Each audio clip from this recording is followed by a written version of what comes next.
Hey y'all, I'm Shelly B, a conservative Black sister surviving in a hot mess world. And today's hot mess is a woman was murdered on a conjugal visit with her husband for the second time at this particular prison. And I wanted to unpack today, why do women marry men that are in prison? Okay. But before we get into that, can you please like, share, and subscribe to my YouTube channel? I would really appreciate it to help the algorithm. Like, share, subscribe, leave comments, whatever you want to do.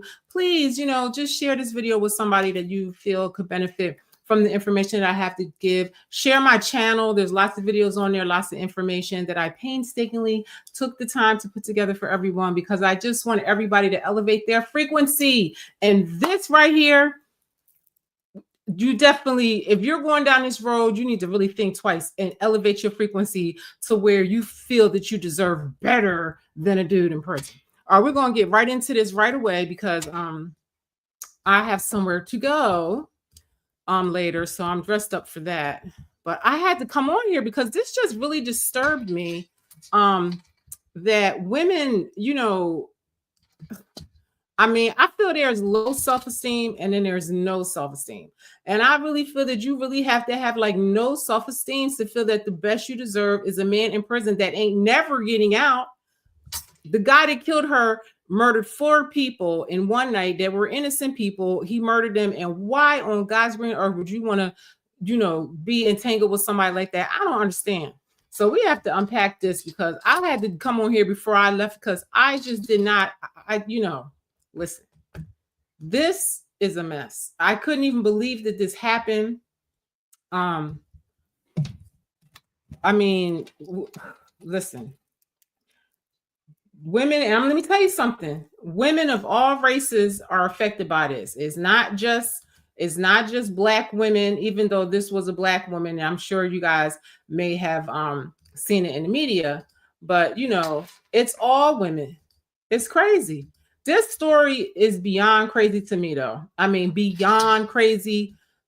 It's a lot of people in this story that is questionable to me. I just don't really get this. But let's watch because this is crazy. Hold on for a second. Let me get this set up right.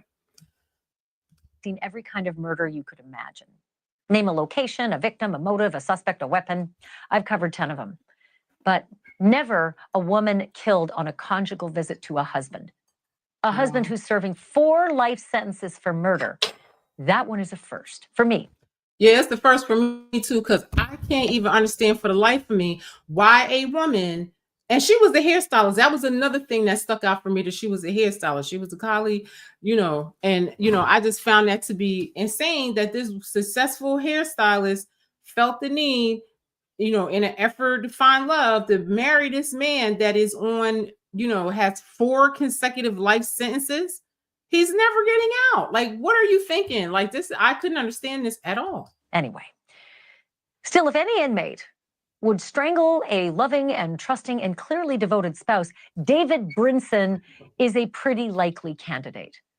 Back in 1990, Brinson stormed into a Los Angeles apartment aiming to rob a retired tavern owner who he thought was a drug dealer. But alas, there were no drugs. There were no big wads of cash, just 4 men sitting there watching a basketball game. So David Brinson made a plan. He forced all 4 of those men to the floor and he shot them one by one in the backs of their heads. Now, I'm sorry, this lady is no longer with us and I feel bad for judging, but I'm trying to help other women that are considering this path, okay? What in the world would make you want to be with a man that committed a violent murder like that? You understand? I don't know why women think you're going to save somebody like that. Like, she must have really thought that she could save him. I would love to know what he told her. And he must have had some game out of this world to make this woman marry somebody with 4 consecutive life sentences that's never, ever getting out of prison. I would love to know how that all went down. Also known as execution style. David Brinson was convicted of that. And he was sentenced to 4 consecutive life terms with no possibility of parole. And at some point, while David Brinson was marking off 4 life sentences with no possibility of parole, and you want to marry somebody like this. Now, this story gets even more crazy with the bad choices that people made, this woman made and her family made. It's insane to me. I can't believe that this happened. Off those long days at the Mule Creek State Prison in California, he connected with Stephanie Dowles on the outside. Stephanie was known to her family as Stevie, and she was a successful salon owner, a mother of 2, and a grandmother of 6. Stevie believed that she was helping inmate Brinson. Listen, let me tell you something. In the research that I've done and knowing people that have had, boyfriends and go to jail and stuff like that, I'm telling you, it doesn't work out good. Never. It never does. They're always going to come out and cheat on you. You're going to find out that they had some gay lover in there, or or they're violent or whatever. It's a lot of mental disturbances with somebody, especially if they've been in there for a long time. Y'all got to stop playing with me, please. You deserve better than this. And to me, if you think that this is all you can get is a man that's never getting out of prison, somebody on death row that's crazy and violent, you really need to go get psychiatric help, or you need to do something, because that is not normal. And you do not know your worth, and you do not understand your value. And now look, this man had no value for this woman, and she's dead now. You understand? Had she had knew her self-worth, she would have never been in that predicament in the first place. And this is where we have to be honest, ladies, is that, like I said, there's low self-esteem and there's no self-esteem. You should not possess either. Know your worth, and you would never settle for no shit like this. Find redemption, thereby making him a better man. And soon she married him. Not long after that, the state of California allowed her to be alone with him during something commonly known as the conjugal visit. Nowadays, there are only 4 states that... Now, if a red flag don't fly off for you, that you have a man that's been in prison for umpteen years and he's never getting out, and he wants to marry you, to have conjugal visits with you. I mean, come on. I mean, like that. I mean, forgive me if I'm seeming insensitive or whatever to this woman, but I'm sorry. Y'all cannot go this route. You have to know your value. You cannot throw yourself out there like that for somebody like this. This is crazy. That allow conjugal visits. Bet you didn't know that. California. She said that there's only 4 states left to give conjugal visits, and California is one of them. Not to mention that they're one of the most violent, have one of the most violent prisoners in America too. So why on earth would these people get conjugal visits? I don't understand the states that are left that are doing this. I just don't get it.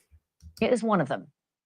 Inmates with good behavior can earn what are called family visits that take place in a... That's what I don't understand. What do you mean about good behavior? How do you ever earn good behavior when you murder 4 people in cold blood execution style, and they were completely innocent and were not who you thought they were? How are you ever going to have good behavior for something like that? I just feel like somebody like that should get no privileges. That's crazy. There's no redemption for that. I'm sorry. Apartment-like facilities on the prison grounds. And those visits can last up to 40 hours. That also surprised me.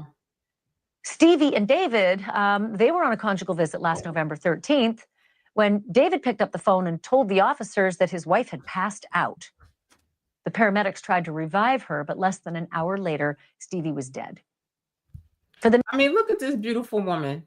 And her life was taken by a person that is a murderer. I mean, the odds are that, the murderer has the potential to harm you. If they killed four people and, the courts decided that they don't ever have a right to walk the streets again, and you're going to go into jail with them. That is the devil right there. I'm sorry. That is the devil. You need to rebuke it. You need to, pray for discernment, that you learn your worth and value, because you are worth more than going to prison to see somebody that deserves to be in there. This is crazy to me. 4 months, her family was led to believe that Stevie died of natural causes. But then the coroner determined something else. Coroner determined that Stevie was strangled. apparently by the man she married, and conjugally visited. I don't care what nobody said. That would have been the first thing I would have thought, that he killed her. It wouldn't have took months for me, because that would have been the first thing to come to my mind, that he killed her. So why did it take so long for them to come to this obvious conclusion? At the prison. While Stevie's last visit on November 13th seemed to be the final chapter for her, we are now learning some new details. David Brinson had apparently engaged in several conjugal visits with Stevie, including one in which her 3-year-old grandson was present. Now, are you sitting down? Can you believe that this woman took her baby to this conjugal visit? Now, and I believe she took him more than one time. So, I don't know. And then you're taking your grandchild to a prison with a serial killer, a multiple killer, murderer, you know what I'm saying, that murdered 4 innocent people in cold blood, and you're going to take your grandbaby to a prison to spend 40 hours in a room with somebody like that. Now, these people lack discernment completely.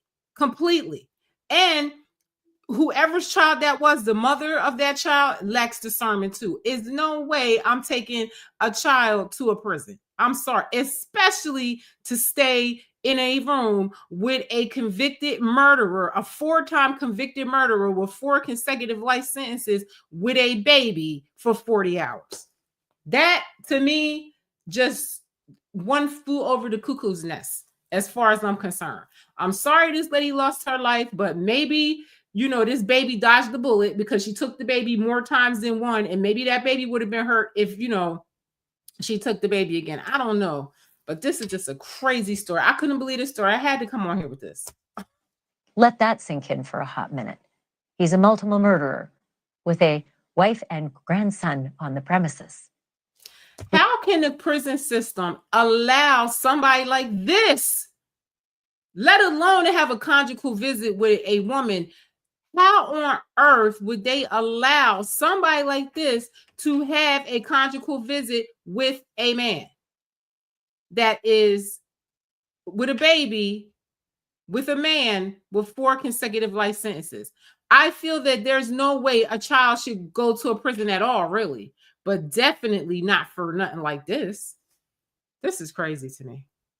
We've also learned that Brinson attempted to take his own life back in July and failed, and yet was still allowed his visits with Stevie afterwards. As of yet, no charges, additional, I should say, have been filed against Brinson. DA says he's still waiting for a full report from the prison. But Stevie's family is heartbroken. They want justice, not to mention answers. They want answers. Why are murderers with multiple victims being allowed these family visits? Why did it take 4 months to classify Stevie's death as a homicide? To me, 4 months is a really long time. And you know why it probably took so long? Because the prison knew that they were wrong and that this was stupid. And they probably had to figure out how they're going to put this all together, But I mean, they need to stop conjugal visits, because this is the second woman to be killed at that same prison on a conjugal visit. These dudes are crazy. Learn from these ladies' mistakes, please. I don't know. I'm sorry. I want to say so much, but I don't want to insult, this woman's legacy or anything like that. And I don't want to, seem insensitive to women that have men in prison and stuff like that or whatever. But I'm sorry. This is ridiculous. And how many more times will prison officials let this kind of thing happen? Because I hope you have a drink, because this story is about to take a turn sideways. Stevie was not the only woman killed on a conjugal visit at the Mule Creek State Prison. Also last year, on July 1st, Tanya Thomas just a year was ago allegedly killed by her domestic partner during her visit to the prison. That partner of hers, Anthony Curry, is a convicted carjacker and attempted murderer, and his case just went to the DA in December. I'm joined now by Stevie Dell's daughter, Natalie Jimenez. Natalie, thank you so much for being with me, and I'm so sorry for what you and your family are going through, especially just how complicated it seems and the lack of answers. How did you first find out about this, and where do things stand today? We found out Wednesday morning, November 13th. We got the phone call that She was found passed out, and they weren't able to resuscitate her. About 2 weeks Did they say later, anything more about it? What does a man that has 4 consecutive life sentences have to lose for killing her? Nothing. Nothing. I would not give a person like this the time of day. I don't understand this mentality. No. Before we go further, did they say anything about being passed out? Did they say she'd hit her head, or that she appeared to have a seizure, or anything else that was informative other than just passed out? No. No. When David called, he called me. He said when he woke up to go to the restroom, he found her passed out. When he went to the restroom and came back, Beautiful woman. he That's found her crazy. passed out. But it's like, how did you not see her passed out before you went to the restroom? You know, I also asked, you know, what time did she go to sleep? He gave me about 2, 3 different times. Every time They know good and damn well he killed that woman. I don't know why they dragged that out for so long. I guess they were wishing on a star that something else happened so the prison wouldn't look bad. They know good and well what happened. I asked him to repeat the story to me, he probably changed it about 4 to 5 times. So what happened? Like, why did it take 4 months for them to finally come up with strangulation? I mean, 4 months seems an awfully long time to come up with something other than passed out, something as serious as strangulation. And 4 months seems a long time to let you and your family know that. It is. It is. 4 months. I honestly. And let me just say this. This woman is beautiful. I'm telling you. This is why I say that we need to learn to elevate our frequencies, okay? Because this woman is beautiful. Excuse me, somebody's calling me. Sorry. This woman is beautiful. And look at her body. She looks beautiful. You know, anybody would want to be with a woman that looks like this. But when you have a low frequency, you're going to draw into you somebody on a low frequency. This is my point. This is how she got drawn to somebody like this, because she doesn't know her worth. You understand? If you don't know your worth, you're on a low frequency, you're going to be surrounded by people on a low frequency. Y'all should be horrified if somebody like this accost you or try to talk to you, because you know that you are on the low frequency and you need to elevate your frequency right away to get rid of these people out of your frequency. I'm telling you, that's how it works. I honestly think they were trying to sweep it under. You know, it was a little short after, you know, we had help from a forensic person, and when he seen the body, he said there was evidence of abuse, so to do a private autopsy. So I really do think the prison was trying to go around it, and they found out that we were doing a private autopsy, and they just decided to tell us. But 4 months is still a lot. I think they knew sooner, and they could have told us sooner. That person wanted to see if her family was going to make us think about it or just accept what they're saying, that she passed out, and not really, you know, try to do any independent research or whatever to find out what happened. And like she said, once they found that out, they were like, well, we might as well, you know, tell the truth on this, because we, you know, it's going to get found out. That's what that was. Because I'm sure people die in prison and under, you know, questionable circumstances all the time, and the family don't fight, and then nothing happens, and the prison's like, okay, well, they don't care, we ain't gonna care, we're gonna keep this under wraps, you know. So I feel like it's a case of that.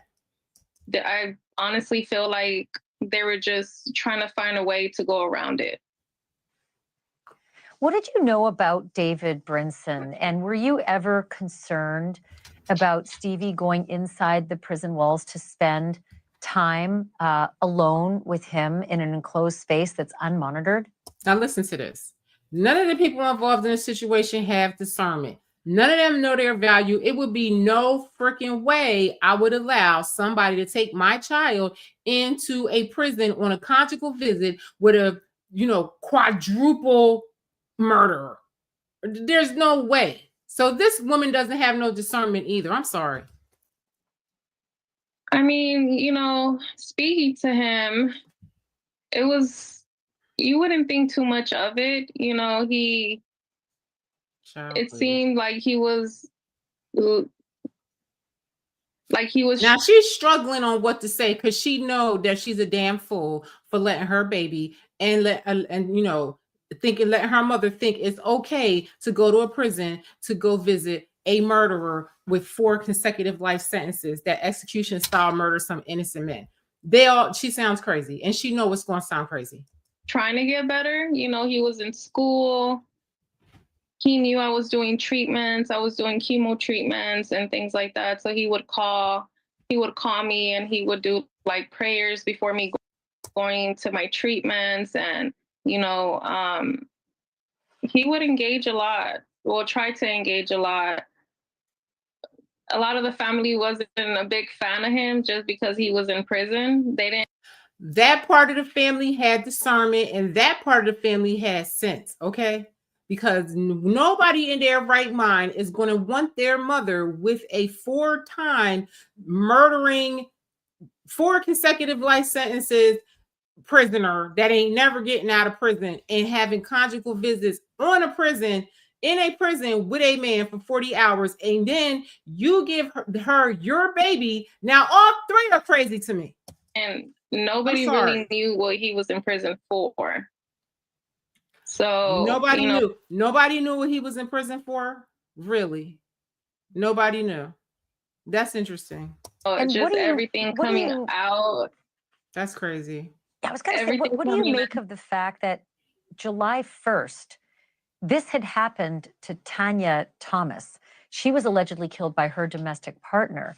It's 2 of these in 1 year. What are your thoughts about that? No, I feel like they should have stopped conjugal visit when it happened to Tanya. Listen, there would be no conjugal visits if women knew their worth and would not go and marry a man in prison like that. I could see if somebody's in there, they're selling drugs or something, and it's some short little sentence for a year or something like that. But like somebody that's doing hard time for decades and stuff like that, why would you want to marry somebody like that? You understand? And depending on the crime that somebody committed, I don't give a damn if it's your husband. If your husband killed 4 people and or even killed 1 person, why would you stay with somebody like that? You have no sense of value riding with somebody like that. I could see if you're riding with somebody named Martin Luther King and they getting locked up and they're innocent or something like that, or you feel they're being railroaded, that's different. But somebody that you know is a criminal, move on. I'm sorry. That's crazy. Let some other woman deal with him in 10 years or 20 years when he get out of prison. That's just, to me, that means you have no self-worth, that you feel that, and you're on such a low frequency that you're drawn to the lowest of the low. I'm sorry. I'm going to say it again. If somebody like that comes to you, let me tell you, that means that you're on a low vibration. You need to raise your vibration. Don't talk to that person and just try to elevate your frequency. And I guarantee you will not give that person the time of day after you realize your value. I'm sorry. We've all been there. I've never been on a low enough frequency to want somebody in fucking prison. I'm sorry. You understand? I've choose wrong before, but not to that magnitude. I'm sorry. You understand? Come on, ladies. Do better.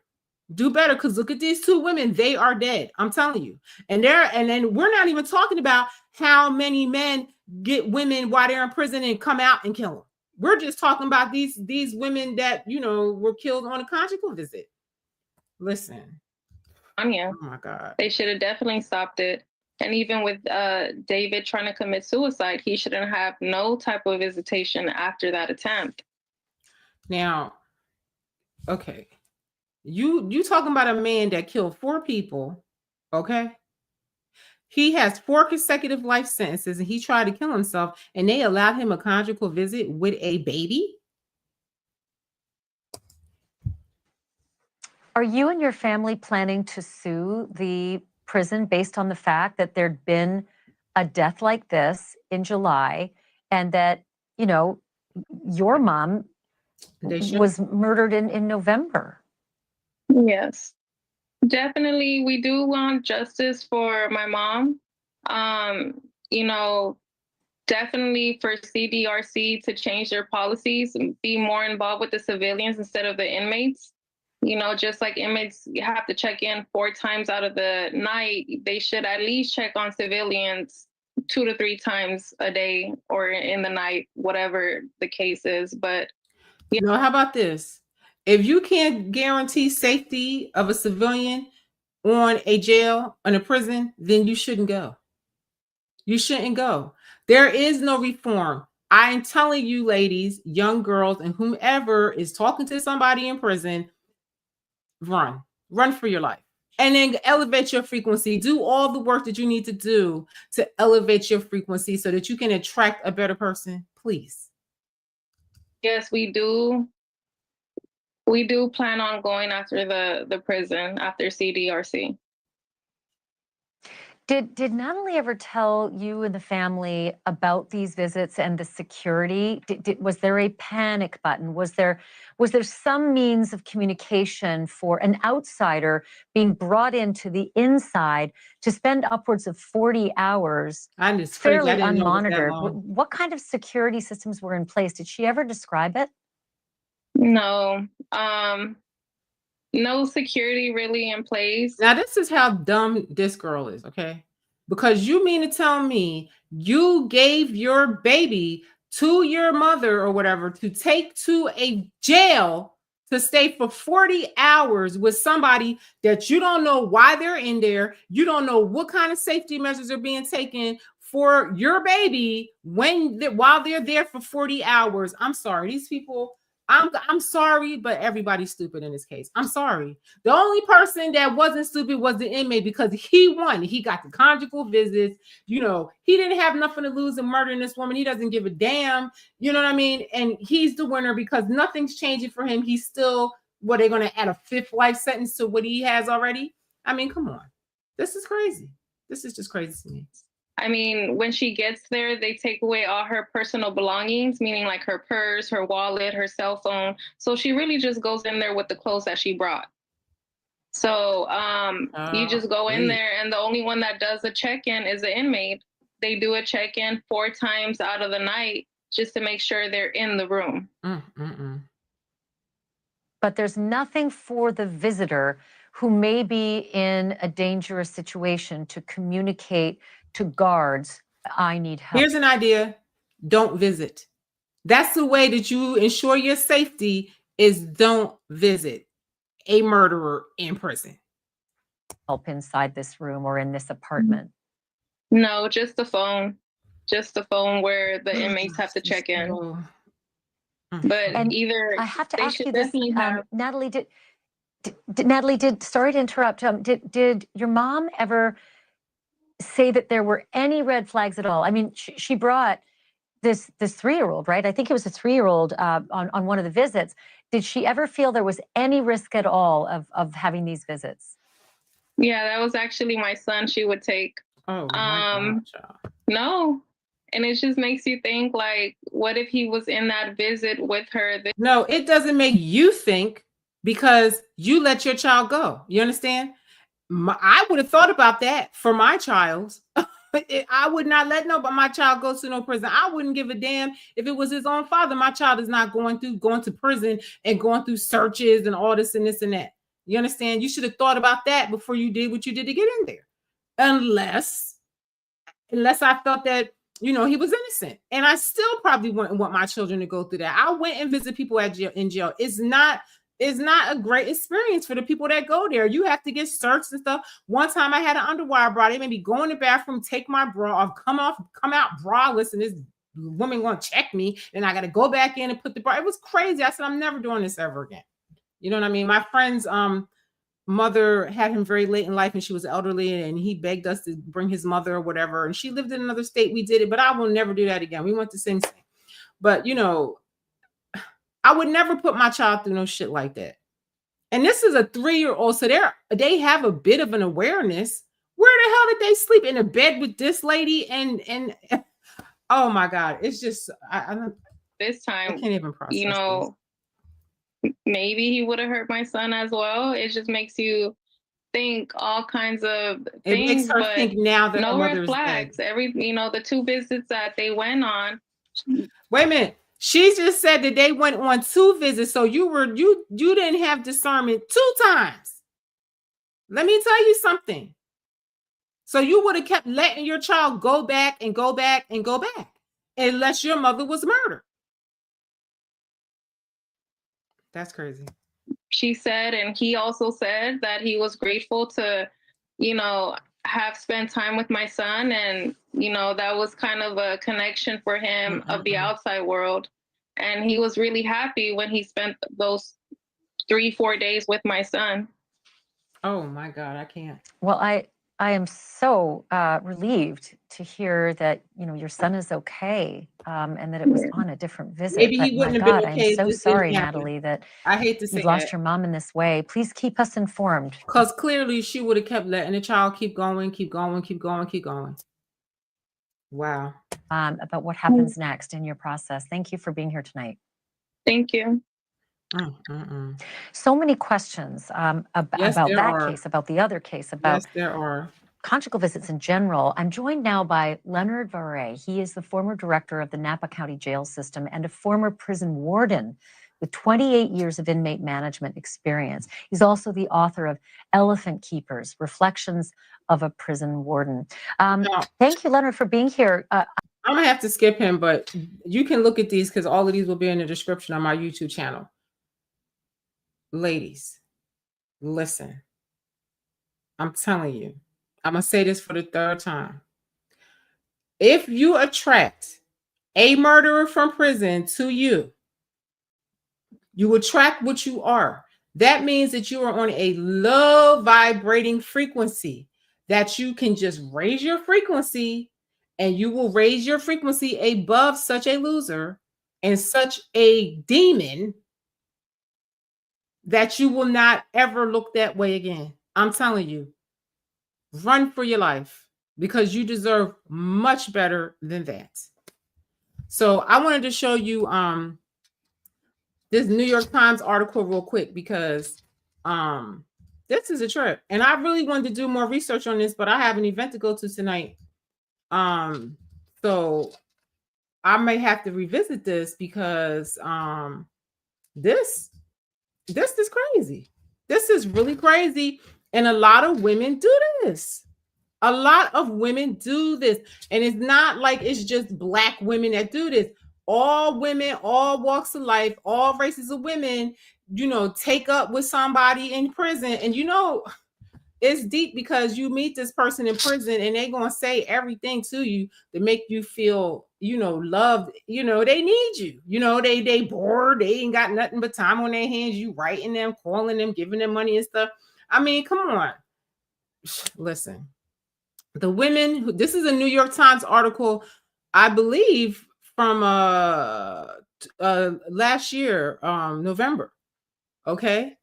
So, and it talks about the wives of Eric Menendez and Lyle Menendez, but it talks about all these different, you can read this on your own time, but it just talks about different people that got married in prison and stuff like that, and why they did it, and it also tells it talks a lot about Lyle, the Menendez brothers or whatever, but we're gonna skip over this because I wanted to get down to this part. Let's see down here. Okay, now this one, now listen to this here.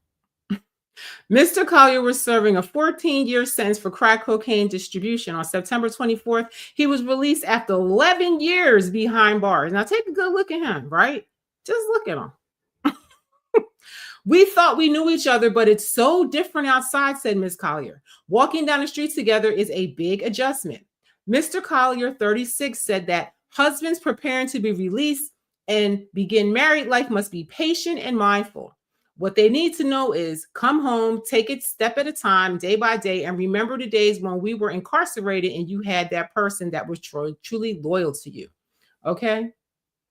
Sheila Bruno founded the nonprofit Wife After Prison in 2018 to raise awareness of post-incarceration syndrome, and now runs an online community with 1,400 members. Most of her members' relationships break up quickly. One was killed by her husband 6 months after his release. Okay. So if you're considering marrying one of these men doing decades in prison, you better think twice. When individuals get out, they're on a high. I'm free, she said. But responsibilities, accountabilities, all of these different pieces of life on the outside, they can't handle that. That's when they begin to crumble. Okay. I go back every few months and just do a wellness check. How y'all doing? And 99% of them say, I'll give you one guess what they say. We're not together. I had to walk away to save myself. Okay. You see this? Okay. 99. What'd she say? 99% of the people that marry a jailbird are they all say that once the person gets out of jail, they leave, they cheat, they beat their ass, they find out they're gay or some crazy shit where the woman has to run for her life. Okay. Chevelle Moore met Quaylon Adams through a mutual Kansas City friend in 2018. While he was serving a 12-year sentence for robbery, he had been behind bars since he was 17. Okay. You know how you go get a new piece of candy from the candy store and you never tried it? I was like, okay, I'm going to try this. This might be good, she said. I had butterflies in my stomach when I met Quaylon because I didn't know what I was getting myself into. You had butterflies in your stomach because your spirit was trying to warn you to run for your life from this low frequency person, but you ignored it. Okay. The Quaylon I met, the person I fell in love with in jail when he came home, it was like a whole 360. Hello. Okay. The lady said 99%. Why would you think that somebody's been locked up for decades is going to come home and want to sit in the house with you? They free. They want to go out and enjoy the world and experience everything and do everything, catch up with old friends and do. They're not, I don't know why anybody in their right mind would think it would be something different. He did a lot of different things. I was just like, okay, well, dang, this is bad. Honestly, if somebody been in prison for 10 years or since they were a teenager, I'm telling you, it's like you're dealing with a child. This person is free. They want to experience everything, and it's almost to be expected. Like, why wouldn't they? Why would they want to sit with you when they done sat in prison for all them years? It just doesn't make sense that women are this delusional. Moore had to buy clothes and open a bank account for him, teach him to drive, and educate him on how to search for a job. They had no therapy or assistance. So when Quaylon came home, he was always a little bit angry, but that's what jail adjusted him to. Being in jail for a long time can really mess up brain cells. Okay, but we know this. You don't have to get a jailbird to come and live with you to know that they're going to have all kind of mental disruptions, all kind of mental problems for being in prison for so long. Okay. He became violent, beating Moore when he was enraged at the world. She then learned he had been cheating on her for 3 years with another woman and had a long-time boyfriend while in prison. So many people were coming out of the woodwork. She said, I had to walk away last year to save myself. Okay. Y'all can't convince me. I mean, maybe there are some people that serve a long, long prison sentence without ever having sex with a man. I just find it hard to believe that you would be in prison that long and never, ever, ever have sex with the same sex. I find it hard to believe. I'm sure that any man that been in there, they all say they didn't do it. Somebody's doing it. Somebody's doing it. A lot of guys go in there and whatever they do in jail, they think is going to stay in jail. They feel like, that's just survival tactics. And, they come out and they, try to act like they're not really gay or whatever. It's just a strange existence. So I say all that to say, why would you want to put yourself in this? I mean, listen, this wears me out. I just can't believe this. I can't believe this. Now, these are ladies telling you what they're dealing with, and 99% of these relationships don't work out. So please listen.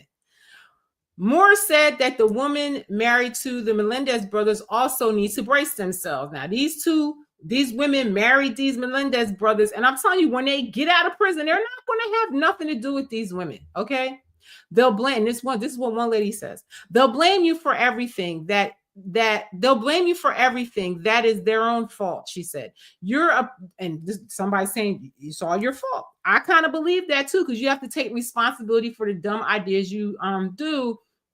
And a lot of times women just don't realize that, you're just attracting what you are and you're on a low frequency. And that's why you're attracting someone else on a low frequency, but you can correct that.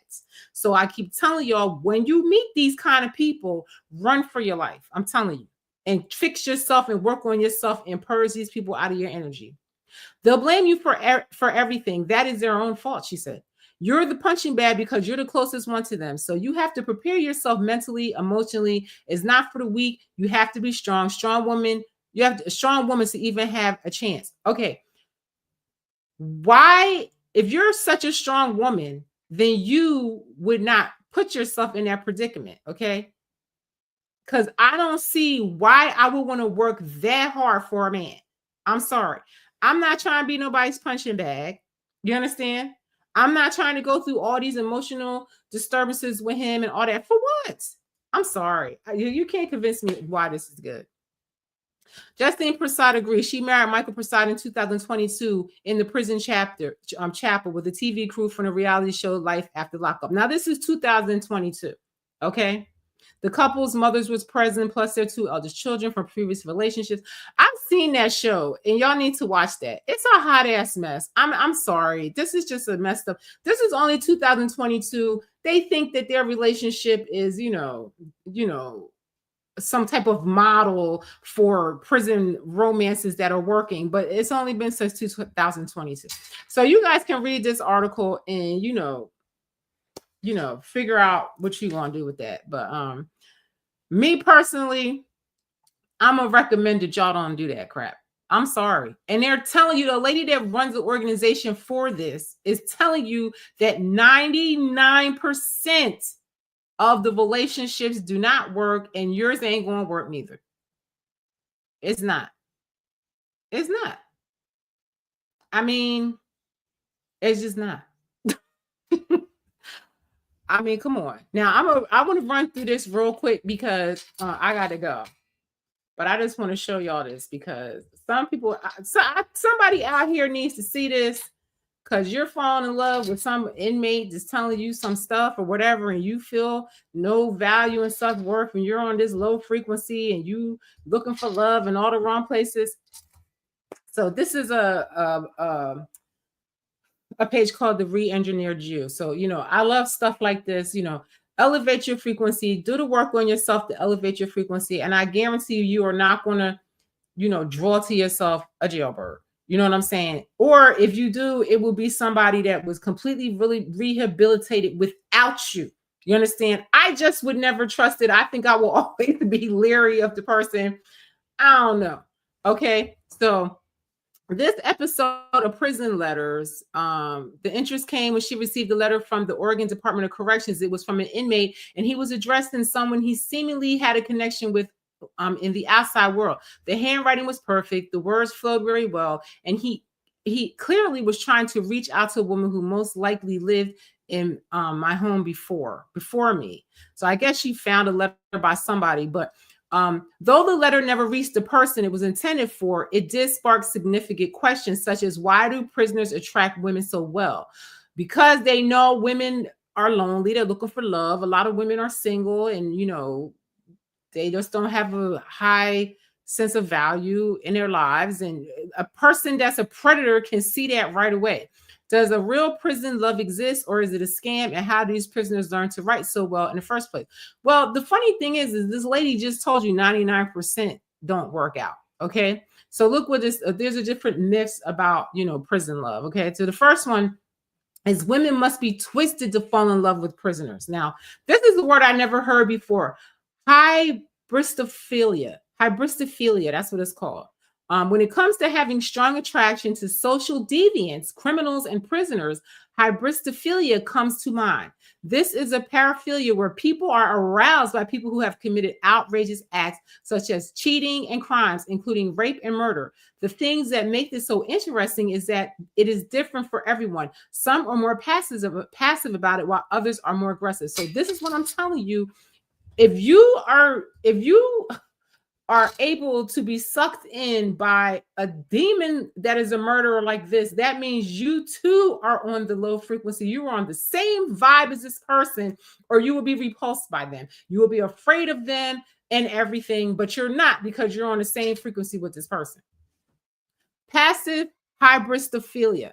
This is when someone is drawn to criminals, but they do not act on it or try to assist them in any way. They may show passion through being an advocate for the prisoners, or simply enjoy motives such as OINTB and Prison Break on a deeper level. Okay, so some people have empathy for prisoners. I have empathy for prisoners. I feel, bad that they're in there, and I feel bad at the conditions, but I only really feel bad for the people that I feel are being railroaded, the people that I feel got sentences that were not just, people that are innocent. That's about the extent of it. I don't really have no empathy for a lot of the criminals. Some of the kids that go in prison when they're very young, I feel empathy for them, because their life is wasted, and I feel empathy on them in that regard. But again, depending on the crime, some of these people, they might really need to be in there. It's like, that ain't for me to judge. That's God. I don't even know what you say about that. I don't even know what to say about that. But I really don't want to entangle myself with somebody like that. Aggressive hybristophilia. This is where trouble can arise. These are men and women who proactively help the criminal they are attracted to. Now, we've all heard about this, like how COs help the criminals and stuff like this, or, women, help to break them out, or, they commit crimes with a violent man and stuff like that. This means they could lure victims in. So we know women that do stuff like this. Look at Ghislaine Maxwell and people like that. They cover for the criminals, bury bodies, and other severe acts. Bonnie and Clyde are a perfect example of this. So why do so many prisoner-criminal relationships exist? I don't know what she's gonna say, but I'm just gonna keep telling you over and freaking over until you get it. You are on a low vibration. The criminal is on a very low vibration, maybe even demon possessed. Okay. You need to run for your life away from somebody like that. Let them heal on their own. You understand? And catch them at another time when they're fully healed, get a job, and be all in a next, I'm telling you, I just wouldn't be bothered with it at all. You understand? All I'm going to keep telling you, young girls and older ones too, because that lady was 60-something years old, is just work on yourself. If somebody like this approaches you, just know that you're on a low frequency and you're attracting demons and, all kinds of minions and demonic entities to yourself. And you need to work on yourself and elevate your frequency to protect yourself from these people, so you can elevate above the whole realm of these wicked ass people. I rarely come in contact with people like this. Because my frequency is up here. I'm not trying to be on a frequency where I have one foot next to somebody that's about to go to prison or somebody that's in prison. I damn sure don't want to be bothered with nobody in prison. Should I be mad already when I can't spend time with somebody that's out of prison? I can't imagine, you know what I'm saying, being with somebody that's in prison for decades. Or listen, there's no such thing as true love in prison. And prisoners, I believe that, because I feel like they are in survival mode when they're in a place like that. There are some genuine and sincere relationships. There are also a ton of scams as well. The lady told you 99%. How do you know the difference? If you're reading a letter from someone behind bars and they ask for money in any way, is likely a scam. Do not fall for it. They can sometimes they don't got to be asking for money. They just want somebody to keep them company and stuff like that while they're in there, write them letters to kill the time and all that stuff. I mean, come on. For the record, serial killers such as those noted above, they noted Ted Bundy, Richard Ramirez, and Scott Peterson. They all, got money from women while they were in there.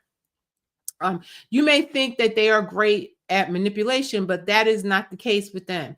They get away so well with murderers murders and crimes because they are bold, always act like they have nothing to lose, and never overthink what they are doing. With an IQ of below average, more love letters come from non-serial killers who are much smarter and think things through better. Okay.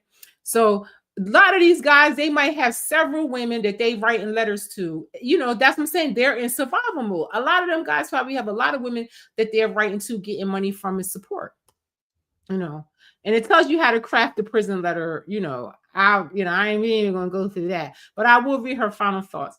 Falling in love with criminals and prisoners is hybristophilia. Okay, that is a medical term for somebody that wants to be with this derelict in society. So I would suggest you do the work, to raise your frequency, to figure out why you want to be with somebody like this, and why you feel you don't have any self-value, and why you feel you can't do better than somebody in prison for decades. Through having this characteristic in a passive sense is fine.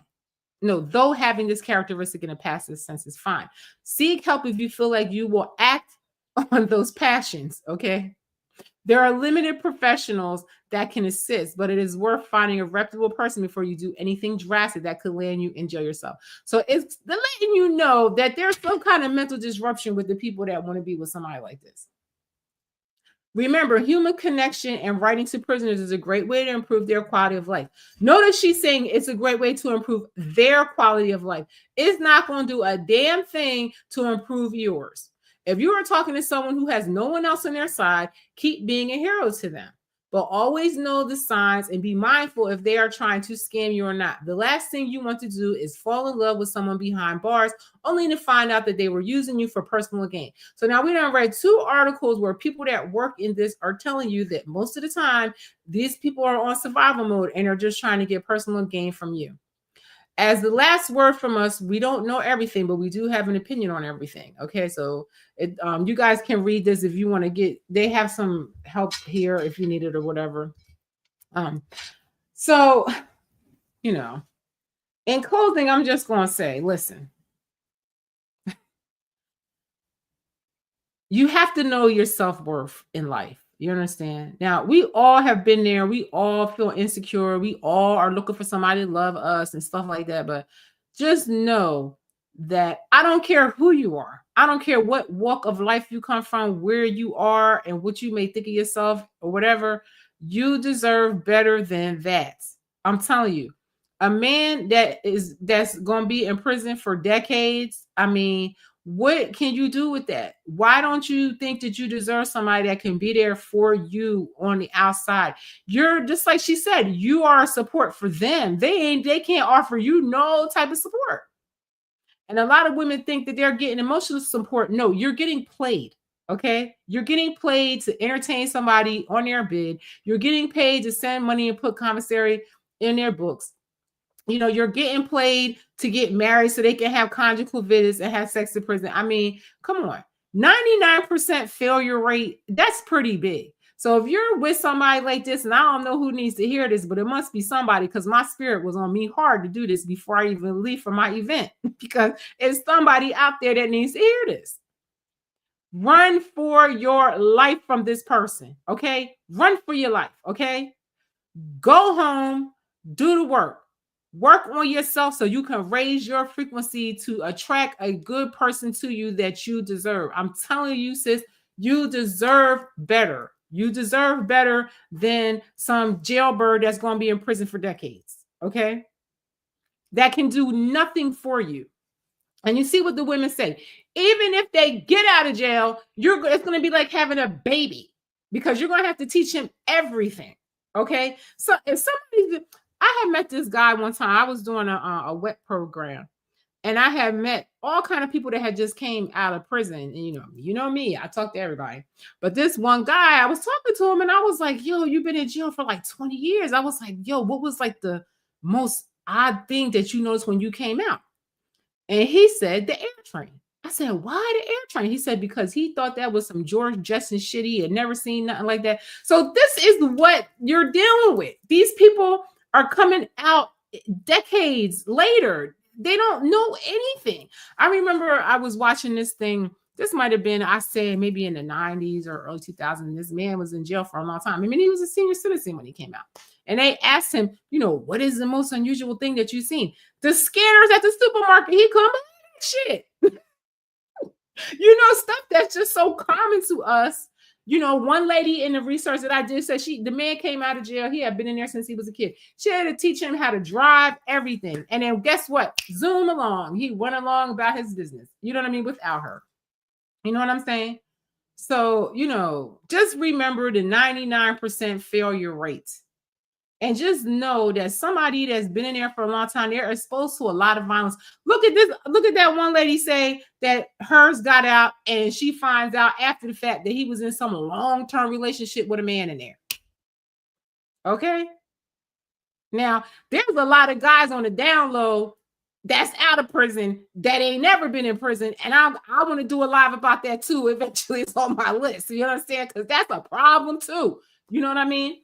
But I digress. Okay. So I'm just going to leave it here. You know, ladies, young women, girls, run for your life. I'm just telling you, this is a waste of your time. It's a waste of your energy. You understand? If you need to write somebody, write love letters to yourself. Write journals to yourself about how much you love yourself. You don't need somebody in prison for decades to tell you. You write how much you love yourself. You write how much your value is. You write about your dreams and your aspirations for the future. I'm telling you, just by journaling and writing things down like that, you bring it to fruition. You understand? I mean, I can fill up books in 1 week about, you know, things that I want to change and things that I want to see come to fruition, you know, writing it, speaking it. You know what I'm saying? You look in the mirror and you say, I want this for myself. I deserve this. I'm good at this. I'm good at that. And if you're not, you write about how you want to change and how you want to elevate yourself. You understand? It's like I'm constantly in a state of focusing on elevating myself. I don't even want to be bothered with people that's going to lower my frequency. You understand? And I had to learn that.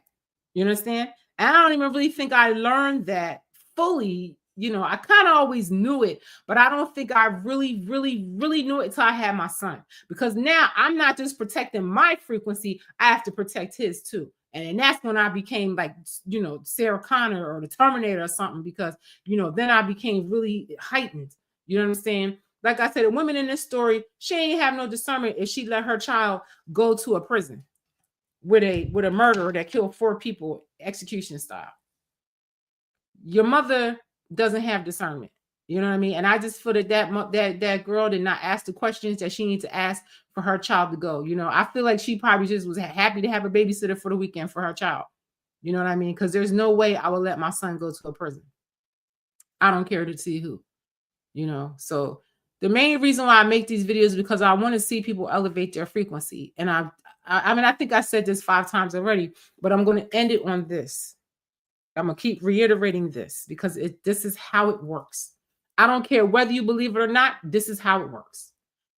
If you are attracting a fucked up person that you can't stand, that don't treat you right, and you don't like them, and they're disrespectful, treat you horrible, that means you are, you know, attracting what is on your frequency. Okay, you're not going to attract something better than you. You can definitely attract somebody worse, like that lady did. You understand? But you're not going to attract somebody better until you raise your frequency. And I had to learn that. You understand? And what I learned is nobody better than me. Understand? You have to love yourself first. I'm telling you, I don't know who needs to hear this, but I just feel it in my spirit. You have to love yourself first, okay? You have to put yourself on this high pedestal.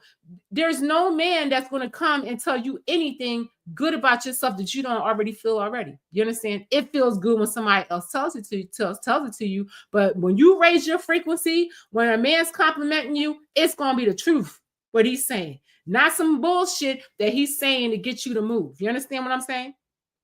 Like the lady said, 99% of the time, it's a scam. It's a scam.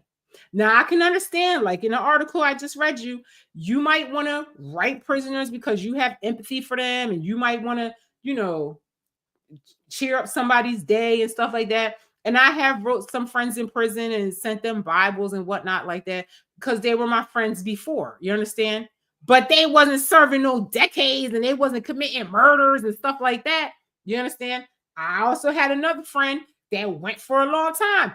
Don't call me. I don't want to be on your list. None of that. Because I don't want to be tied to nobody that's doing crazy stuff, that's a murderer or rapist or whatever they be doing. You understand? Somebody that's getting decades in prison, that's a violent criminal. I don't want my name on that.